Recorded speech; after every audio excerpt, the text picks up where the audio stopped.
Tinha um circuito de artistas picaretas, um deles me processou, até ganhou na justiça no Ceará. Ela fala o seguinte: eu vendi meu voto, tá? Mas eu te apoiei, coloquei minha família, agora eu sou seu parceiro. Olha só, pessoal, estamos aqui com o Renan. Renan, você é candidato à presidência do Brasil. Eu queria te perguntar, você hoje se coloca à oposição tanto do Flávio Bolsonaro, que é talvez o nome mais forte da direita, quanto também do atual presidente Lula. Queria que você falasse qual é o seu plano de governo, como você se coloca nesse atual momento aqui do nosso país. Bom, meu plano de governo, como eu não sou nem o Flávio nem o Lula, ele existe, ele é grande. Então, tive que discorrer aqui e falei uma entrevista de 1 hora sobre o plano. Mas vou colocar alguns pontos básicos, né? Um governo do Brasil, para funcionar, ele tem que fazer uma gigantesca reforma no Código Penal, ele tem que declarar guerra ao crime organizado, ele tem que tornar o SUS funcional, utilizando tecnologia, usando o fator da centralização do SUS como um elemento que ajuda o funcionamento para as pessoas, especialmente na área de prevenção.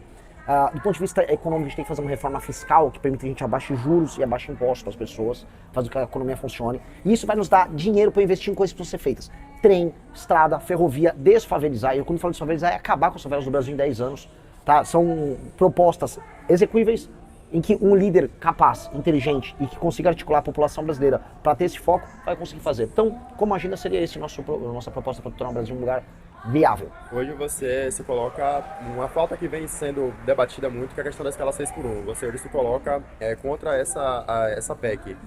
O seu pensamento é o mesmo e quais seriam os projetos também voltados ao trabalhador brasileiro? A escala 6x1, essa PEC, é puro populismo e ela vai quebrar e fazer as pessoas não terem emprego.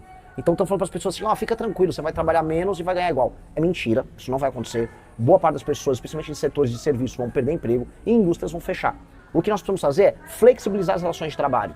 Como? Facilitar que as pessoas possam contrair, vamos dizer, contratos com o empregador de modo flexível, respeitando, vamos dizer, a vontade da pessoa em montar a sua própria jornada, assim como funciona no mundo todo, cobrando por hora. Nos Estados Unidos você vende a hora de trabalho, você vende o valor hora do seu trabalho e a pessoa paga, é tanto a hora. Assim você consegue fazer jornadas mais flexíveis. E se o cara quiser todas as suas horas no mês, um tempo, aí ele fecha um contrato com você específico. Isso funciona não só lá, como em inúmeras outras nações em desenvolvimento. Só aqui que a gente fica discutindo como se estivesse nos anos 40. Então essa é uma mentira. O problema do Lula é que ele mente de maneira, vamos dizer, reiterada. Ele engana a galera porque a galera cai no truque. Eu vou fazer você trabalhar menos. É mentira. Ele também prometeu que ia ter picanha para as outras pessoas, não tiveram. Ele prometeu agora que ia ter, fica tranquilo, eu vou taxar as blusinhas, mas você não vai pagar, quem vai pagar é a empresa. Todo mundo pagou a conta. Então é mais uma mentira dele e infelizmente muita gente vai cair. Muito obrigado, amigo. Obrigado. É um prazer.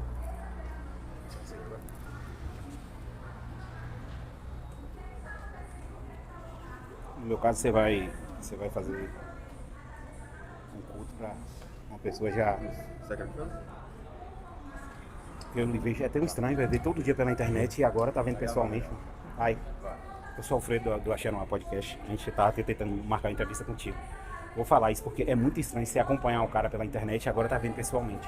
Mas assim, eu queria, na verdade, fazer uma colocação e pegar não é um conselho, pegar uma métrica do que fazer. Vou lhe dar um exemplo, por exemplo, que eu fiz uma campanha para prefeito em Uruçuca. É uma cidade que tem 13% de saneamento básico.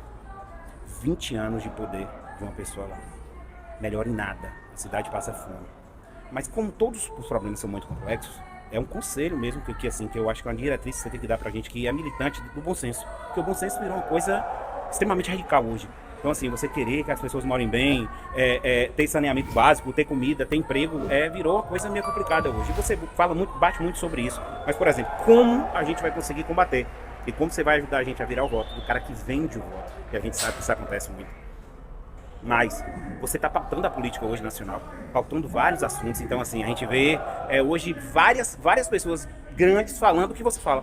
Entendeu? Então, assim, começar a imitar. Exatamente. Tá bom, né? Começar a imitar e tá tudo certo. E a gente sabe de onde vem. E assim, a palavra que eu mais escrevo na internet hoje é efeito Renan Santos. Entendeu? Porque o cara começa a falar e você fala. Só que, por exemplo, como é que eu não posso culpar o cara que vende o voto?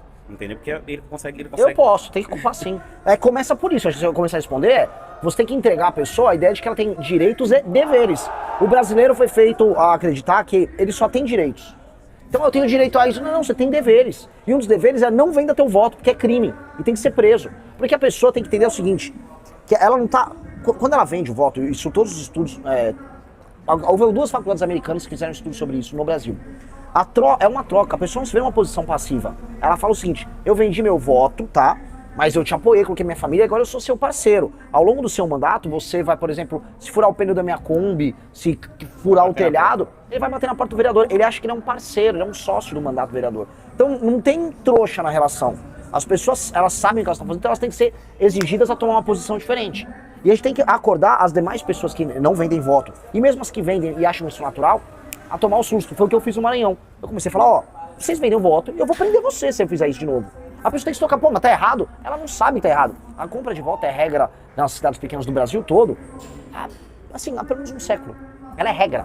As pessoas não sabem que isso é errado. Então a gente tem que mostrar que é errado, explicar as consequências da venda de voto que ela faz, e aí começar a construir uma consciência. E as pessoas despertam, as pessoas conseguem despertar. Então, você precisa fazer uma racha nesse público, explicando pra ele que isto é crime e que isso tem que ser combatido.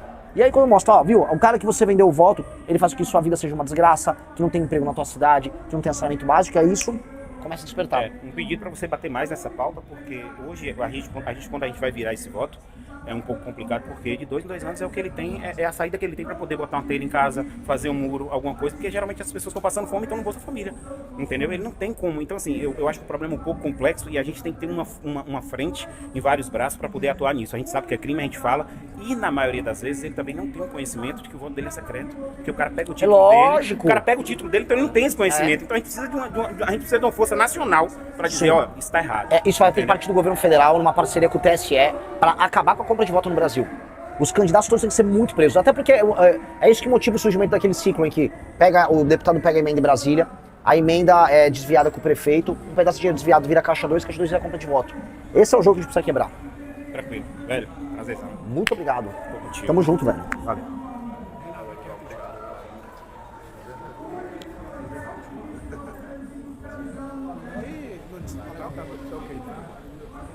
Bom? No portal Vilela 24 Horas.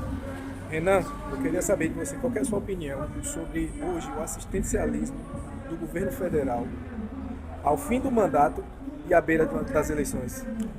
Malandragem e picaretagem, é um governo que não tem nenhum significado, né? O PT surgiu com o nome Partido dos Trabalhadores, a base dele era uma base de operários e trabalhadores em geral em lugares urbanos. Depois ele se tornou inimigo do trabalho, hoje ele está sabotando a obtenção de emprego formal através dessas PECs populistas, e ele basicamente retira dinheiro de quem está trabalhando, de todo tipo de trabalhador, informal ou formal, e jogando dinheiro em pessoas que não estão trabalhando, que estão fingindo que trabalham.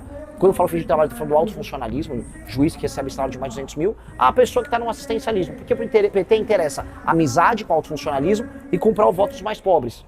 Então esse é um modelo de país que não funciona, é um país quebrado. E a gente não pode aceitar isso. Isso é a regra aqui no Nordeste. A Bahia é o estado que tem mais pessoas no Bolsa Família em todo o país. E as pessoas aceitam isso como se fosse natural. Não é natural, não pode ser natural. E a gente tem que trazer trabalho de verdade e fazer com que as pessoas saiam disso. Senão vai ser criar um país inteiro de pessoas acostumadas a... Eu não preciso arrumar um emprego. Faço um bico, muita gente faz um bico aqui, um bico ali, arruma um emprego na prefeitura, pega um Bolsa Família e vou me arrastando. Não. Definitivamente não.